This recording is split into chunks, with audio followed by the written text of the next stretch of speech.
11 ને ગુરુવારના દિવસે જ્યારે મારા બાપે સમાધિ લીધી ને બાપુ, તારે વચન વ્યાન 24 પ્રમાણ આલી ગયો તો સાહેબ, મારું તારું આ જીવનની અંદર કોઈ દાડો કરશો નહીં, મારું તારું કોઈ દિવસ જીવનની અંદર કરશો નહીં. હું એક ક્ષત્રિયનો દીકરો છું. જો ક્ષત્રિયના સોરાના જો નાત જાત ભેદભાવ આવે ને તો એને ધિક્કાર છે બાપુ. આને ક્ષત્રિય કેવો બાપુ? ક્ષત્રિય બાપુ શબ્દ ક્યારે શોભે? જ્યારે 18 વર્ષ ને 18 નાથને એવું લાગે ને કે મને બાપ કહેવા જેવો શબ્દ છે તો જ બાપુ કહેવાનો, નકર બલાડો મૂછો તો રાખે છે બાપુ. મૂછો તો બલાડો રાખે છે ને બાપુ. જેસરવાળા બાપુ ના શબ્દ જેને ખોટા રાખે ને તમારો રોંગ રાખે. સમજી જજો, મને કઈ મારો ઇતિહાસ બનાવવા હું બેઠો નથી બાપુ. આ નાની ઉંમર મેં જો જીવન આ ખોરીઓ જો દાન કરી દીધી હોય ને તો આ સમાજ માટે કરી દીધું છે, નકર કોઈના માટે નહીં. અમુક એવું કહે છે ને કે બાપુ નામ નાત જાત ભેદભાવ આવે. બાપુ આવું હોતું જ નહીં. એ તો ખદેડાવા બાપુને પાડવા માટે લોકો બહાર વાતો કરી ખાય. અહીં કેટલા વીએ હો થાય તારે ખબર પડે, બોલી તો જાને બાપુ. આપણો નજીકનો ઇતિહાસ છે કે નારાયણ બાપુએ આજે પુણ્યમતી નારાયણ બાપુના ધામની અંદર કઈ બાપુ એવા કઈ પરમાત્મા નતા, આપણા જેવા પુરુષ હતા, મનુષ્ય હતા, પણ બાપુ એક ભગવાન જેવું રૂપ ધારણ કરી અને ભગવાન જેવો લોકોને આંખો નથી, આંધળાનો આંખો હલાવડાવી આજે જગત જોતા થયા છે. આ નારાયણ બાપુના જેસરના પીરના રોમ રોમ યાર. આ બાપુને સલામ છે કે આવો જનની જનજે ભગત સુરત આતા ને તો રહેજે વાંજીની મત ના ગુમાવી. બાપુ કાલે એવો છોકરો ના જન્મતા કે આપણું માથું ને હતું કાલે બાપુ એવો જન્મજો નારાયણ બાપુ જેવો કે કાલે આપણું નોમ આગળ ઉપર લઈ જાય તો આ બાપુ માટે સલામ છે બાપુ.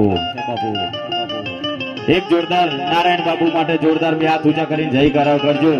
બોલ શ્રી નારાયણ બાપુનો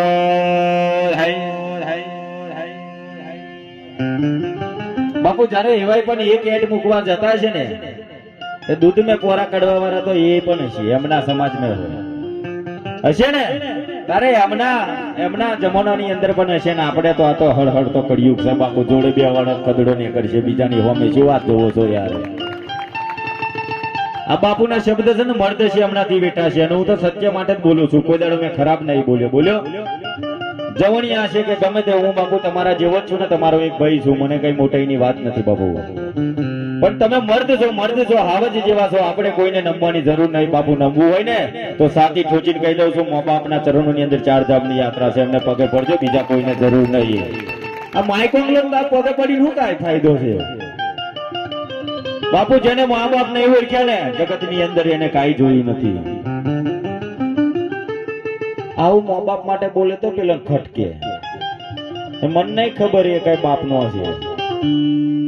હા, સત્ય બોલવા માટે બાપુને સેન્ટરમાં જવું પડશે તો વટતી જશે. અમુક ને એવું કે બાપુ તમને રામદેવજીનો પરચો છે ભગવાનનો, તો તમે આટલું ખુમારીથી કેમ બોલો છો?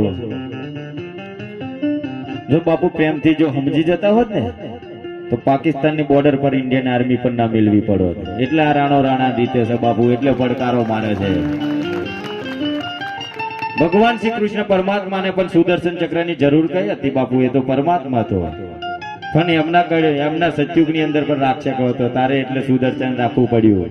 તો આપણે જુબાન પર રાજપૂતાની એક બોલી એવી રાખો તો કાલે ખબર પડે કે જેટલા વીએ હોતા ને પણ આપણને બીવડાઈ જશે લોકો યાર. એટલે કહું છું કે તમે વાઘ છો તો વાઘની જીવે રહો.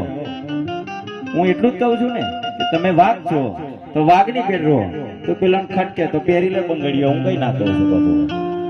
જયારે બંગડીઓ પહેરી હોય તો પહેરી ખાશે બાપુ, નહીં કેતા. અમુક બધા કે છે ને કે બાપુના શબ્દ કેવા લાગે. અમુક તો તમે વિચાર તો ખરો કે બાપુનો પ્રોગ્રામ કરવો હોય ને તો અમુક અફવા કેવી ફેલાય ખબર છે તમને? બાપુ બોલાવો હોય તો 50,000 રૂપિયા થાય. એટલે જેસર નો બાપુ કોઈ દાડો 10 રૂપિયા લઈને જાય ને તો આ રાજપૂતાની નું ખૂન નતું યાર. કોઈ દાડો 10 રૂપિયા જો માંગીને ભીખ માંગીને જો હવે ભેગા કરે ને એ દાડો મર્દની માં મૂછો રાખવી બેકાર છે બાપુ. એમને નહીં રખાતી. આજે બાપુએ 10-10 રૂપિયા લીધા હોત ને તો આજે બરોડાની અંદર તો મારો 10 તો મકાન હોત બાપુ. આજે ફ્લાઇટો ખરીદીને બેઠો હોત. એમને આ રાખાઓનો ઇતિહાસ નથી. આ લોકોના ધંધા બંધ થઈ ગયા એટલે કાવતરો કરે કઈથી આવું ખોટું બોલે તો બાપુનું કઈક નોમ બેરે. જેસર વાળા બાપુનું એવું પણ નામ નથી કે ચાર ખદડા બોલશે તો એનાથી નમી જશે. વાત સાચી છે ને?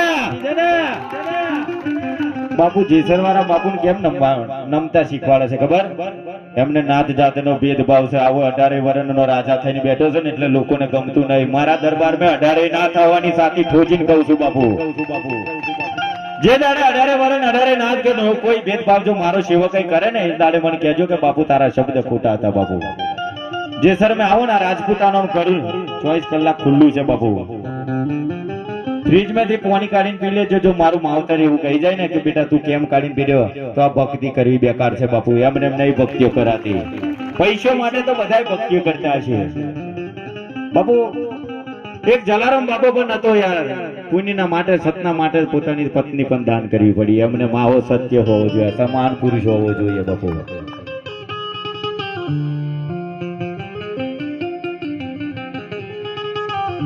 નારાયણ બાપુ એમને નામ નહીં પડ્યું બાપુ. નારાયણ શબ્દ. ઓમ સ્વામી નારાયણ.